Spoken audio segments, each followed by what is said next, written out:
अस्सलाम वालेकुम तान सुबह STV न्यूज़ हां वली मोहम्मद जाड़ो नजर वजू था नौशर फिरोज खां एम जफर तगर चेना रिपोर्ट थे नादन साफियन चेमान में मिस्टर कॉलेज पर आजाणु खबर मूजिब modern of associate engineering and information technology Naushahro Feroze पारा साहित्य union of journalist welfare organisation and national press club Naushahro Feroze चे नवन चूंडियल अहदेदारन के मान में आजाणु ॾिनो वियो जैसे खिताब कंदे कॉलेज के एडमिनिस्ट्रेटर ऐं समाजी अगवान ज़मीर हुसैन विस्तरो चयो त साहित्य के साफ़ियन कलम की हुरमत के बरकरार रखियो है। आमरीती दौरन खां वठी नाम निहायत जमहूरियत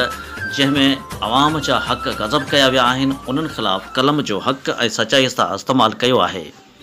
खेन दिल की गहराइन से मुबारकबाद दियां तो साहित्य यूनियन के सदर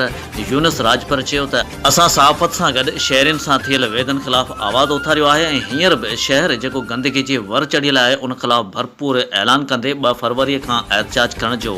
ऐलान कयूं था। उन मौके ते अमजद मेमन, खादम हुसैन, शाहिद चना, तारिक नवाज सोलंगी, मुमताज़ सुमरो, मसरूर चांडियो, मौला बख्श मशहूरी, ज़मीर लुंड, मुश्ताक मरी, जहांजेब विस्तरो, अमानुल्लाह कुरैशी, अमजद तगर, माजिद तगर, अब्दुल्लाह, गुलाम रसूल फुल ऐं ॿियनि शिरकत कई।